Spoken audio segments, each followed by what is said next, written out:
Afterward, Bill drives to the local bank while listening to the radio, which is already covering all his crimes.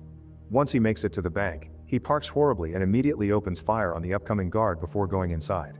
While he makes everyone back away from the alarms, suddenly an employee jumps on him from behind and makes him fall, but Bill quickly overpowers him and kills him with a knife.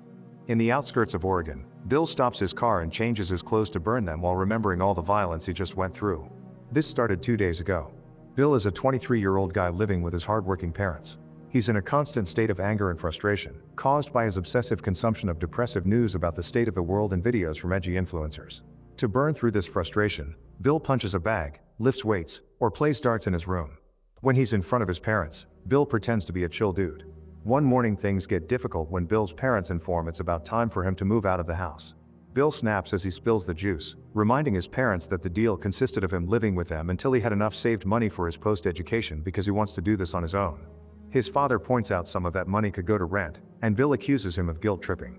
An argument ensues, but the parents need to leave for work, so they tell Bill that they'll help him out for a few years, but they still want to discuss the matter properly over dinner later.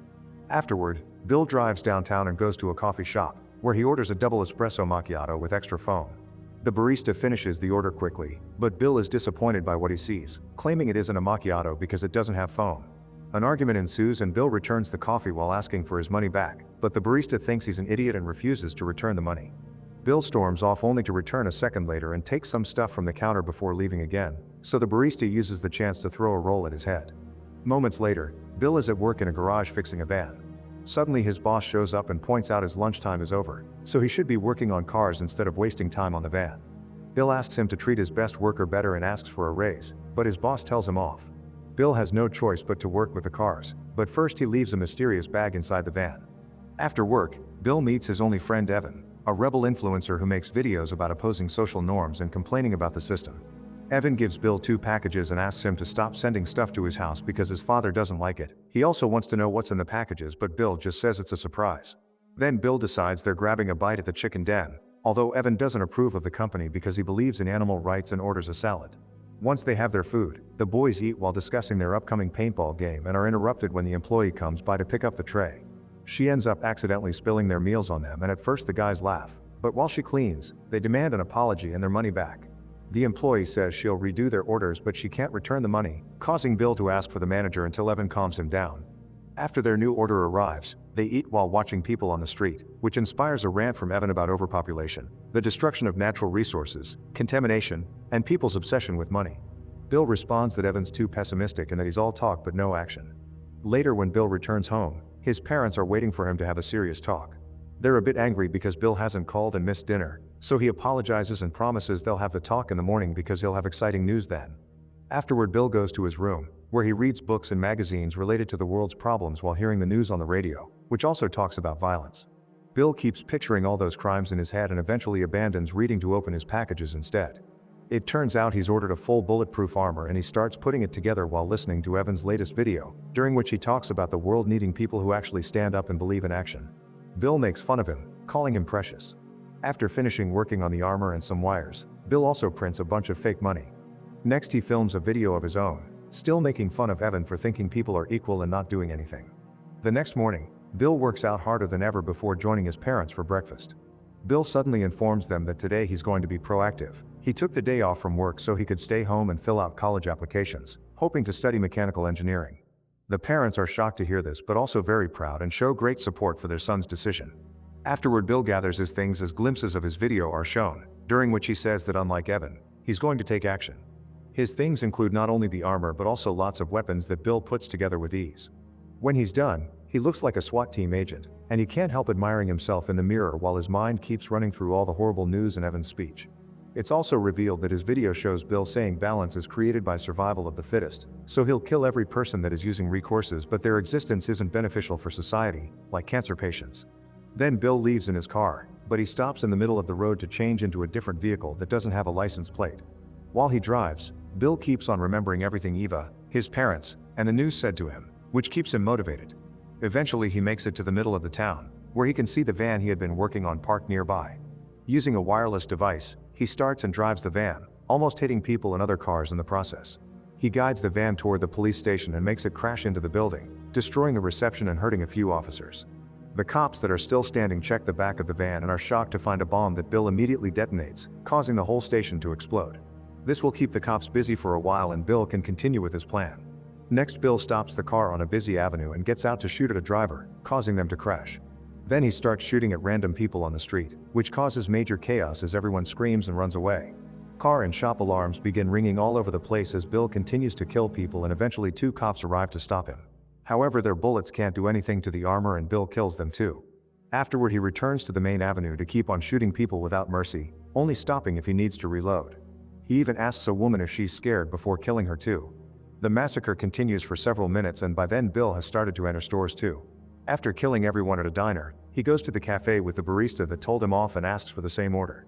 The barista doesn't recognize him and prepares the order, but Bill gets furious because it's lacking foam again. He gives the barista the chance to run as he starts counting, and when he reaches 5, he kills the barista outside. Next, Bill enters a beauty salon and shoots in the air as a warning before cornering all the employees and clients against the wall. Then he takes off his helmet and gets some water, explaining the armor is very hot. He also takes a seat to rest and begins making fun of the victims for sounding so scared. Some of the women beg for mercy and mention their families, so Bill says he feels nauseous and leaves the shop without killing anyone. However, he returns 2 seconds later to corner the people in the salon again and shoot them all at the same time because they saw his face. Bill's next stop is the bingo, where a bunch of elderly people are too busy playing to pay attention to him. He decides to get some food and this clerk does notice he's crazy, so he doesn't charge him for it. Bill sits at a table among the old people and takes a bite of his sandwich, but he hates the taste of it. Feeling his anger boiling, Bill approaches the caller and steals the latest number as he calls it for everyone, but nobody reacts except for the caller, who asks him politely to give the number back. Bill realizes that these people don't need his help because they're pretty much dead already and leaves. Afterward, Bill drives to the local bank while listening to the radio, which is already covering all his crimes. Once he makes it to the bank, he parks horribly and immediately opens fire on the upcoming guard before going inside. While he makes everyone back away from the alarms, suddenly an employee jumps on him from behind and makes him fall, but Bill quickly overpowers him and kills him with a knife. People start to panic, so Bill shoots a bunch of them before asking the manager to open the safe. While the manager searches for the key, Bill makes an employee empty the register in a bag. Next, the manager pretends he doesn't know the safe's password, so Bill starts talking to him by alternating between understanding and insults until the guy finally gets it open. Once all the money is in the bag, Bill rushes back to his car, puts the bag with the real money in the trunk, and takes out the bag with the fake bills he printed. Then he makes a show out of setting the money on fire while yelling that money is useless. After Bill leaves in his car, the bank manager comes out and sees the burned money, so he calls the sheriff. Meanwhile, Bill continues to drive while listening to the reporters talk about all his crimes. Using the radio, he catches the police's frequency and learns they're searching for him. These cops were coming into town through Cross Road. At that moment, Bill gets a phone call from his mother, so he quickly lies and says he hasn't left the house while pretending not to know about the incidents in town. Moments later, Bill stops at the chicken den and kills the employee that spilled their meals yesterday. At that moment, Evan calls him and scolds him for being late, since they're supposed to be playing paintball in the woods now. Bill says he's running errands and that he'll be there soon. On his way to the forest, Bill stops at Cross Road and plants a huge bomb behind the welcome sign before going back to his car to wait. Evan calls him again because he's tired of waiting, but Bill convinces him to wait for him for 10 more minutes, even saying he'll kill him if he doesn't. When the cops finally show up in 2 vehicles, Bill detonates the bomb and the explosion hits one of the cars, making it flip. The car with the sheriff manages to avoid the explosion, and when Bill sees them coming, he immediately takes off in his car, triggering a chase on the road. They also exchange a few shots but miss them all, so the sheriff makes the driver bump Bill's car, but he bumps them back and that's enough for him to speed up, leaving them behind. Moments later, when the sheriff and his officers finally catch up to Bill, he's already left the car with his money bag in hand. He hands behind a fence and warns the officers not to follow him, but when the cops do it anyway and open fire, Bill uses a detonator to blow up his car before running away. The 2 deputies die, but the sheriff is fine and proceeds to enter the forest to look for Bill.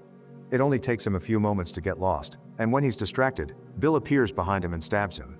The sheriff tries to shoot him, but Bill just pushes him away before leaving him to bleed to death. Afterward, Bill rushes to finally meet Evan and shows him the bag full of money. While Evan is distracted, Bill uses a stun gun to knock him down, then he puts a gun on Evan's hand. By guiding it to the correct spot, Bill shoots and kills Evan, making it look like he self-deleted to be the martyr he always wanted to be. After putting his armor on Evan, Bill drives away until he reaches a secure spot where he can change into clean clothes and burn all the evidence, getting back to the beginning.